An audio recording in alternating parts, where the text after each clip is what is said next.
Hi guys, welcome to my Bangla blog channel. ভোর 4টের সময় উঠে আমি, বোন, বাবা সবাই রেডি হয়ে গেছি। কারণ আমরা কোথায় যাব? আমরা পুরীতে যাচ্ছি। পুরীতে বেড়াতে যাচ্ছি। অনেক বছর বাদে আমরা আবার পুরীতে বেড়াতে যাচ্ছি। আমরা 4জনেই যাচ্ছি, আর কেউ নয়।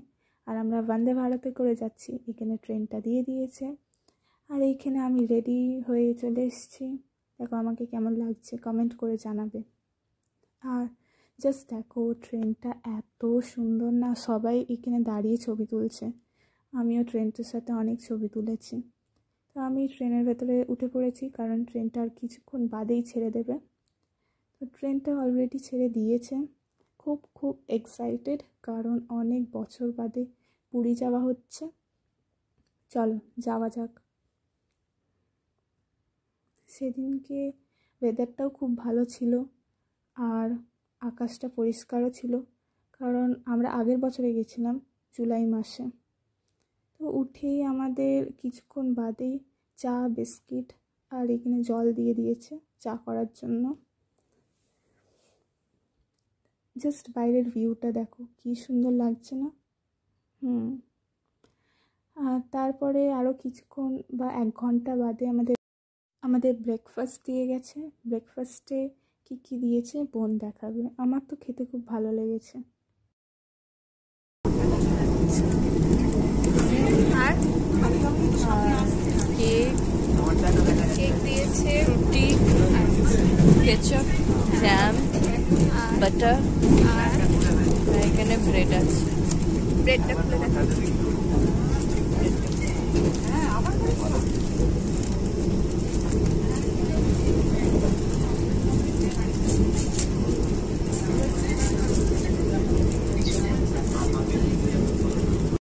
ট্রেনের ভেতরটা দেখিয়ে দিই একটু, কেমন দেখতে।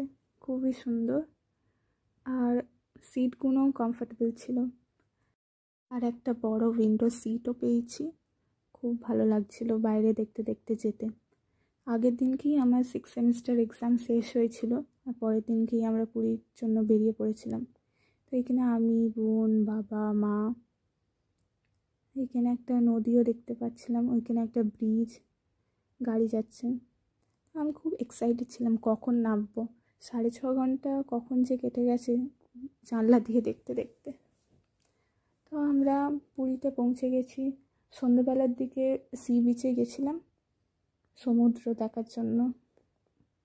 আর এখানে আমি খুব এক্সাইটেড, আমার সাথে সাথে আমার বোনও খুব এক্সাইটেড, কারণ অনেক বছর বাদে পুরী গেছিলাম।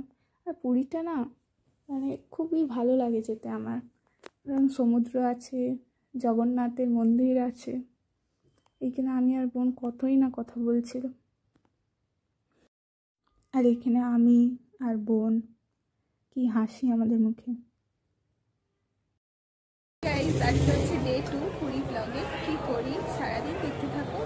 আর আমি এখন ব্যালকনিতে দাঁড়িয়ে আছি, খুব রোদ, তাকাতে পারছি না, তাই জন্য চোখটা ছোট হয়ে যাচ্ছে। তো আমি রেডি হয়ে গেছি মন্দিরে পুজো দিতে যাব বলে। পুজো দেওয়া হয়ে গেছে, এবার আমি বাড়ি যাব।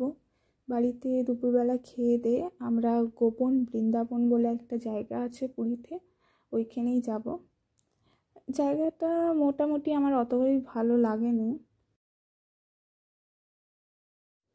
অনেক ঠাকুর দেবতার মূর্তি আছে, আর এখানে গাছপালা সবই কি বলবো, ফলস, কিছু আসল নয়। এই পাতাগুলোও নকল। ভালো লাগবে এমনিতে।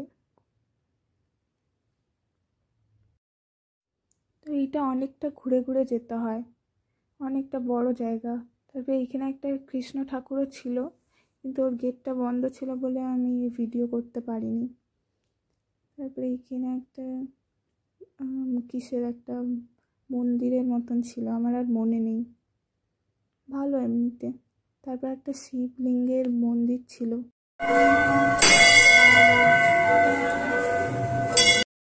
তারপর ওইখান থেকে ঘুরে আসার পর আবার আমরা বিচে চলে গেছিলাম।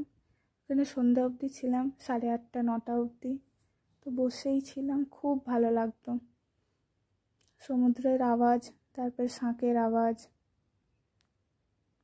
বা মানে ঘরে যেতে ইচ্ছা করতো না, হোটেলে ফিরতে। পরের দিনকে আবার সকাল সকাল গেছিলাম দেখতে, তারপরে বিকেলবেলাও আবার গেছিলাম। আমাকে কেমন লাগছে বলো।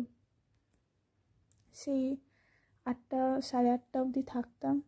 আবার কি হয়েছে, বৃষ্টিতে ভিজে আবার বোনের জ্বরও চলে এসেছিলো। তাও ও চান করেছে ওই জ্বর নিয়ে, একটু জ্বর ঠিক হয়েছে আবার চান করেছে, আবার জ্বর এসে গেছে। পরের দিনকে বাড়ি যাওয়ার আগে আরেকবার সমুদ্র দর্শন করে গেলাম। তো এই তো একটু মন খারাপ লাগছিল, কারণ বাড়ি ফিরে যেতে হচ্ছে। কি সুন্দর ওয়েদারটা ছিল সেদিনকে, খুব রোদ্দুর ছিল, ভালোও লাগছিল। আর সমুদ্রে চান করতে আমার এত ভালো লাগে না। এইখানে মাকে বলছিলাম যে বাড়ি চলে যেতে হচ্ছে। এই আমরা বেরিয়ে পড়েছি, কারণ আমাদের কটায় ট্রেন ছিল, দুপুরবেলাতেই ট্রেন ছিল। আমি প্ল্যাটফর্মে চলে এসেছি, ট্রেন দিয়ে দিয়েছে। আমার হাতে কত ট্যান পড়ে গেছে, আমি দেখছিলাম, খুব কালো হয়ে গেছিলাম। বিকালবেলা আমাদের চা দিয়ে গেছিলো। তারপরে আমি বসেই ছিলাম কখন বাড়ি যাব। ট্রেনটা ইচ্ছা করে লেট করছিল, অনেক আগেই পৌঁছে দেওয়া উচিত ছিল, তো ওই ইচ্ছা করে লেট করে ঢুকিয়েছে। আর এর জ্বর এসে গেছে, মুখ চোখ পাল্টে গেছে পুরো জ্বরেতে। তো এবার আমরা নেমে পড়বো, কারণ হাওড়ায় চলে এসছে প্রায়। এবার বাড়ি যাব, আমাদের গাড়ি চলে এসছে। ভিডিওটা ভালো লাগলে কি করবে, লাইক শেয়ার আর সাবস্ক্রাইব করতে ভুলো না। টাটা, বাই বাই, পরের ব্লগে দেখা হচ্ছে।